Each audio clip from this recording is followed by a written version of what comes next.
하나님 말씀 잠언서 28장 1절 목소리 읽겠습니다. 악인은 쫓아오는 자가 없어도 도망하나 의인은 사자같이 담대하니라. 하나님은 오늘도 우리와 함께 하십니다.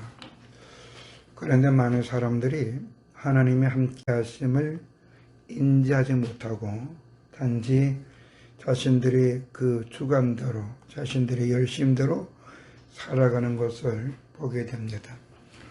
호세의 선지자는 심서 여호와를 알라 그랬어요. 왜냐하면 이스라엘의 멸망은 하나님의 백성들이 하나님의 뜻을 모르고 자기의 소견과 자기 주장대로 자신들의 이익대로 살아가서 결국에는 하나님의 공의로우신 심판에 의해서 포로가 되었다는 거예요. 나라가 어려움을 당했다는 거예요. 그래서 호세아는 심서 여호와를 알아. 왜? 우리들의 모든 것은 하나님께로부터 오는 것이기 때문에. 그래서 호세아 선지자는 이스라엘 백성들에게 또 오늘 우리에게도 여호와를 알아야만 된다는 것을 가르쳐주고 있습니다. 하나님께서 우리와 함께 하신다는 증거를 크게 세 가지로 볼 수가 있는데, 첫째는 이 만물입니다. 우주 만물.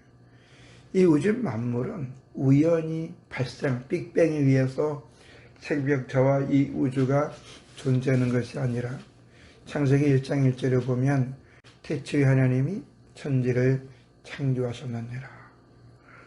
그 다음에 흑암이 깊고 수면이 있을 때 하나님이 빛이 있으라 하심에 빛이 있었다. 그러니까 하나님은 처음에 만물을 창조할 때 가만 속에서 빛이 있게 하시고 그 안에서 만물을 하나하나 만들어 가게 하셨다라는 것을 알 수 있어요. 워낙 많은 과학자들이 그들이 갖고 있는 사고가 존 다윗의 재난으로 의해서 보니까 몇천 년, 몇만 년, 몇억 년이라는데 실질적으로 우주 만물의 탄생을 보면은 억년도 안 가요. 어떤 사람은 많이 가요, 만년. 그런데 그 당시에는 과학도 없었고 사람도 없었고 역사가 주관하지 못해요. 성경적으로 보면은 약 7,000년 정도, 8,000년 정도 되는데 이 만물의 존재는 하나님에 의해서 창조되었다. 분명히 존재의 이유를, 존재의 원리를 성경 우리에게 가르쳐주고 우리는 그 안에서 살아가고 있는 줄로 믿습니다. 두 번째로 하나님이 우리와 함께 하신다는 증거가 죽음이라는 것입니다. 죽음. 아니 어떻게 죽음이 하나님의 계신 존재를 얘기해 준가? 인간에게 죽음이 왜 왔습니까? 아담과 하와가 에덴 동산에서 하나님의 말씀보다는 사탄의 말에 의해서 하나님이 먹지 말라고 한 선악을 알게 하는 나무 열매를 먹음으로 인하여서 너는 흙이니 흙으로 돌아간다 그랬고, 또한 히브리서 9장 20절에 보면 사람은 한번 죽는 것이 정해져 있는데 죽은 후에는 심판이 있다 그랬습니다. 그러므로 죽음이 왜 왔냐? 하나님의 말씀을 거역함으로 왔다라는 것을 성경 우리에게 분명히 제시해주면서 하나님은 생사의 주관자이구나. 그것을 세 번째 이 땅의 성경과 교회를 통해서 증거해 주시는 줄로 믿습니다. 하나님은 성경과 교회를 주신 이유는 사람들이 하나님의 계심을 알고 그 하나님 앞에서 바르게 살게 하기 위해서 날마다 성도가 성도답게 사람이 사람답게 살아서 하나님께서 본래 사람을 만들었던 그 뜻, 생육하고 번성해서 마음을 잘 다스리길, 그래서 가정에 사랑이 있고 이웃 간에도 섬김이 있고 그리고 서로 돌봐서 아름다운 세상을 만들기 위해서 하나님 이 땅에 뜻을 세운 것처럼 하나님은 오늘날 교회와 또 말씀 우리에게 주셔서 우리 성도가 성도답게 살고 행복하게 살도록 해주기 위해서 이 땅에 성경과 교회를 세워주신 줄로 믿습니다. 역사적으로 보면은 흉악무도한 자들이 성경을 다 태운다고 했고, 악독한 자들은 성경을 이용해서 교회에게 자신의 욕망을 추구한다 할지라도 하나님은 하나님의 방법으로 오늘 우리에까지 성경을 고스란히 오게 주었고, 그래서 행복하게 살아가는 사람은 어떤 사람이냐, 복된 자, 형통한 자, 감사가 있는 사람은 어떤 사람이냐, 어떤 삶을 살아야 될 것이냐 하는 것을 우리에게 제시해 주어서 우리가 하나님 앞에 예배를 드리고 하나님 말씀을 볼 때에 옳고 그름을 알 수 있도록 해준 줄로 믿습니다. 그래서 성경에서는 복이 있는 사람이, 다시 말해서 행복하게 살아가는 사람들이 범사에 하나님을 인정하면서 하나님의 말씀으로 자신을 돌아보고 해야 할 일을 하는 사람이 복 있는 사람이요 행복한 사람이다 그랬습니다. 왜 그러면 이런 사람이 복 있고 행복한 사람이냐? 하나님은 우리의 행위에서 상급을 주심을 알기 때문에 경거망동한 삶을 살지 않아요. 게으르고 나태한 삶을 살지 않아요. 왜? 하나님은 행위에 의해서 상급을 주신다고 했음을 믿기 때문에, 그 하나님은 약속하신 대로 이루신 것을 믿기 때문에 정말 성경을 통하여 하나님의 뜻을 알고 하나님께 예배를 드리며 하나님 은혜 가운데 있는 사람들은 그 하나님 앞에서 바르게 살기 위해서 말씀으로 자신의 삶을 돌이켜 보니까, 아하, 하나님은 이런 사람에게 은혜의 복을 주시고 이런 사람의 기도는 들어주시지만 성경을 빙자하면서 자기의 정욕과 아집을 추구하는 사람들은 현재는 사람들이 볼 때는 흥망한다 할지라도 결국에 하나님의 공의로운 심판에 의해서 멸망을 받는다라는 것을 가르쳐줘요. 우리가 그것을 누가복음에 보면은 부자와 나사로를 볼 수가 있어요. 이 부자는 홍포를 입은 사람이에요. 기적이에요. 아브라함이 하나님이 오라고 부른 거 보니까 하나님을 누군지 분명히 알았어요. 그런데 이 부자는 귀족으로서, 왕족으로서, 또 물질이 풍부한 사람으로서 날마다 그 집에 연락을 주게 해서 파티를 했다는, 잔치를 베풀었다는 거예요. 그런데 그 집 앞에 누가 있었어요? 병든 나사로가 있었어요. 병든 나사로 어떻게 했어요? 외면했어요. 똑같이 죽었어요. 근데 나사로는 하나님의 아브라함의 품에가 있었고, 부자는 지옥에 가서 하늘을 보니까 나사로가 있는 거예요. 지옥이 얼마나 고통스러우냐 하면 나사로 손끝에 물을 찍어서 자기 혀에 타게 좀 달라 그랬어요. 그러나 그럴 수 없다 그랬어요. 두 번째로, 그렇다고 보면 저 나사로 살려주어서 자기 형제 집으로 보내면 우리 형제가 5이 있는데 우리 형제들이 나사로의 말을 듣고, 다시 말하면 나사로의 간증을 듣고 삶을 곤쳐서 여기까지 오지 않겠습니까? 라고 했더니 하나님 뭐라 그래요? 선지자들이 말한 것을 듣지 않으면 소용없다.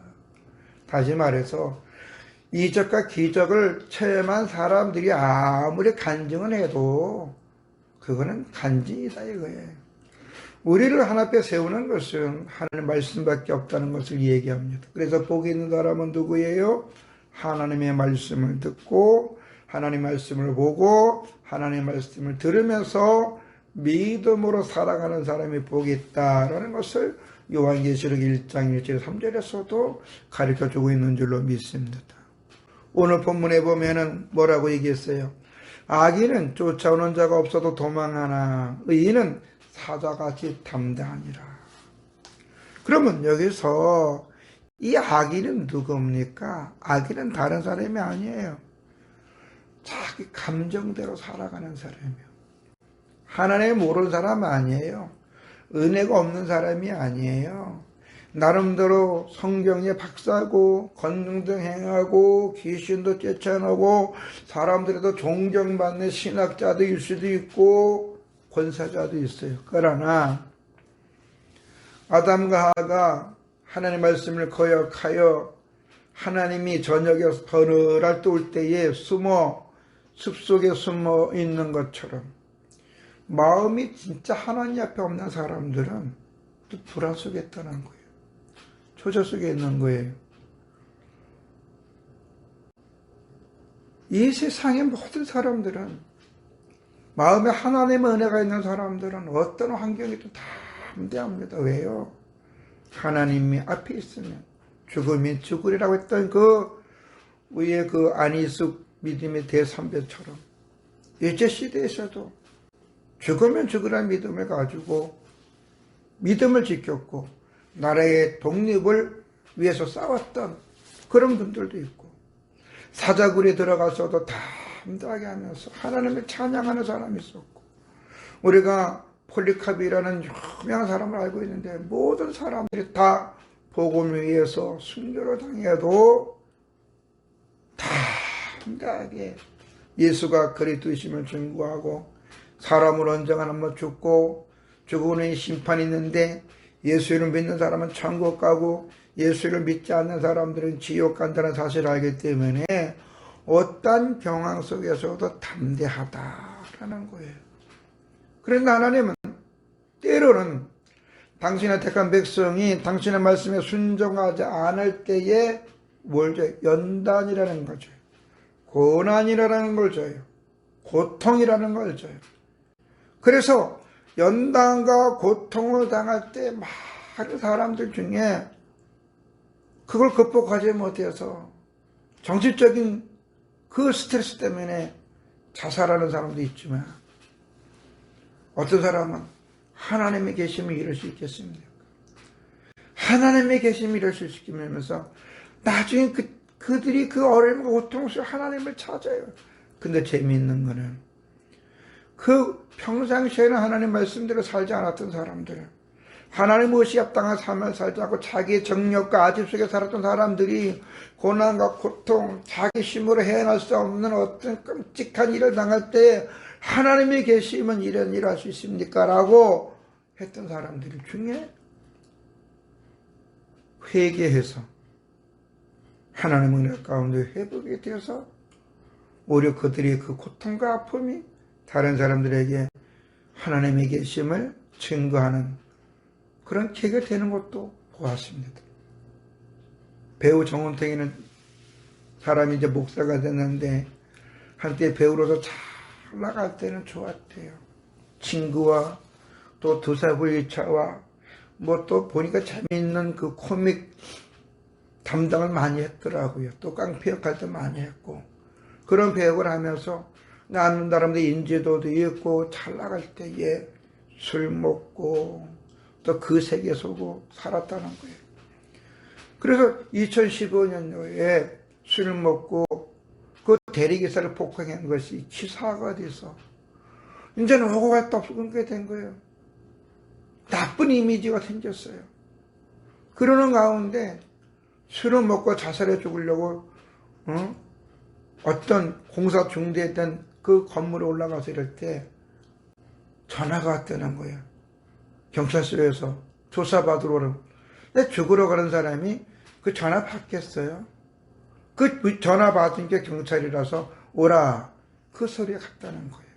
그 나중에 이 전원태 목사님이 그게 하나님 자기 부르심이었다. 그때 전화가 안 왔으면 자기는 어떻게 됐겠느냐. 그리고 경찰서 갔다 와서 비가 오는 날 교회 갔다는 거예요. 거기서 하나님 은혜를 체험했고, 거기서 자기처럼 그 방탕한 삶을 살았던 후배 연예인들, 또 같이 술 먹으면서 지냈던 그 사람들, 도박하면서 지냈던 사람들에게 복음을 전하고 오늘날까지 왔다라고 해요. 고난 속에서, 고통 속에서 주님 앞에 나온 사람도 있지만, 그런 우리 예수 믿는 사람들은 신명기 28장에 보면은 삶과 여호와 말씀을 듣고 순종하는 자에게 이만한 그 복을 받기 위해서 우리는 날마다 하나님 앞에 순종하고 믿음으로 해야 할 일을 해야 될 줄로 믿습니다. 아무리 하나님을 알고 예배를 드린다 할지라도 진심으로 그 마음에 삶과 여호와를 인정하지 아니하고 주의 은혜를 사모하지 아니하면 그는 자기 소견대로 살아요. 자기 원대로 살아요. 자기 마음대로 살아요. 그럼 어떻게 돼요? 망하는 거예요. 우리가 고양이도 보면 집에서 기르는 고양이와 들여서 자르는 고양이들은 생명 연수가 다르다 그래요. 왜? 보살핌이 있느냐? 보살핌이 없느냐? 다른 거예요. 인생은 누구나 죽어요. 인생은 누구나 죽어요. 근데 어떤 일은 천국 가고 어떤 일은 지옥 가요. 지옥 가는 사람들은 누구예요? 그 마음이 양심의 저울에 화에 맞아서 하나님이 인정하지 않아요. 자기 생각대로 살아요. 옳고 그름도 자기 도덕적인 기준, 자기 가치관, 그런 세계관에 의해서 행동해요. 그래서 자신에게 맞지 아니하면 모든 게 없다. 부인이에요. 그러나 하나님 말씀을 보고 하나님 은혜를 사모하는 사람들은 옳고 그름의 저울이 자기 생각도 아니고 자기 경험도 아니고 자기 양심도 아니고 하나님 말씀인 줄로 믿습니다. 이 하나님 말씀이 양심의 저울, 기준이 되다 보니까 어떠한 삶이라도 다 돼. 비록 사자의 굴을 간다 할지라도 담대한 거예요. 의인은 사자같이 담대하니라. 사자는 뭐예요? 백수의 왕 아닙니까? 두려운 게 없는 거예요. 왜? 우리는 하나님의 도와줄 줄로 믿습니다. 그래서 의인은 하나님의 약속을 신뢰하고 순종하는 사람이기에 살다가 위태한 위험을 당한다 할지라도 그것 때문에 사자가 낙심하지 아니하고 우리의 기도를 들어주신 하나님 앞에 기도하면서 그 문제를 기피하거나 도망가거나 그 문제 때문에 내가 원하는 것을 가는 것이 아니고 오히려 그 문제 때문에 오히려 하나님 앞에 바로 서서 그는 세상을 이기는 자요 어려움을 극복하는 자요 하나님의 복된 자가 되는 줄로 믿습니다. 그래서 사도 바울은 빌립보서에 뭐라고 그랬냐면 내게 능력 주시는 자 안에서 내가 모든 것을 감당한다 그랬습니다. 오늘 우리는 하나님의 말씀 안에서 사는, 그래서 마음의 평강을 얻고 어떠한 일이든지 그 일의 주권 되신 하나님 앞에 순종하며 살 때에 하나님 우리를 부끄럽지 않게 하시고 모든 것을 감당할 수 있도록 지혜와 지식과 믿음과 분별력의 은혜를 주셔서 우리의 삶을 통해서 예수를 믿지 않는 사람들이 예수를 영접하게 하고 힘든 사람에게 삶의 소망을 줄 수 있도록 우리를 세워줄 줄로 믿습니다. 아멘. 그래서 우리는 항상 주님 앞에 우리의 모습을 내려놓고 주의 은혜 사모하는 우리들의 삶이 되어야 될 줄로 믿습니다. 걸어가고 영원하신 아버지 하나님이 계심을 만물을 통해서 알게 하시고 또한 죽음을 통해서 알게 하시고 성경과 교회를 통해서 알게 하신 하나님, 우리가 이 험한 세상을 살아나갈 때에 우리들의 삶의 경험과 세상적인 여론과 가치관과 학문의 마음을 빼앗기는 것이 아니라 살아 역사하시고 말씀들 행하신 하나님의 말씀을 우리의 삶의 깃틀로 삼아서 이 안에서 성실하고 부지런하고 정직하게 살아 하나님의 복을 받아 다른 사람에게 소망을 주고 복음의 증거자가 될 수 있도록 저희들 지켜주시옵소서. 아멘. 소돔과 고모라 성의 멸망이 결론적으로는 부자 때문에 망한 것도 아니고 정치인 때문에 망한 것도 아니고 의인 10명이 없어서 멸망한 거 아니겠습니까? 지금 이 나라가 이렇게 혼탁해지고 어지러운 것은 예수 믿는 사람들이 바르게 살지 못한 결과라고 봅니다. 그러므로 우리가 회개하오니 이 나라 이 민족을 다시 돌보아 주시사 예수 믿는 사람들이 바르게 살아 예수 믿지 않는 사람들이 바르게 살지 않으면 어떻게 된다는 걸 알 수 있도록 은혜를 베풀어 주시고 깨닫게 해 주시고 아버지 온 국민들의 나라와 민족을 위해서 하나가 될 수 있고 마음을 같이하고 이 나라를 든든히 세워나가서 열방에 복음을 증거하는 나라로서 다시 앞에 주님 앞에 쓰임받을 수 있도록 은혜를 베풀어 주시옵소서. 아멘. 정치인들의 자신의 사욕과 당락의 이익 때문에 불의를 행하지 않도록 아버지 하나님 또 그들의 불의를 지적할 수 있도록 그래서 그들 옳은 것이 무엇인지 알 수 있도록 예수 믿는 정치인들을 정신 차리게 하여 주시옵소서. 아멘. 또 우리들의 삶의 현장을 지켜주신 하나님 오늘도 주님 앞에 우리가 바르고 성실하게 살아서 하나님의 영광 가리지 않도록 주의 성령이 저희들 붙잡아 주시옵소서. 아멘. 예수님 이름으로 기도드려 싸움나이다. 아멘. 아멘. 찬송가 450장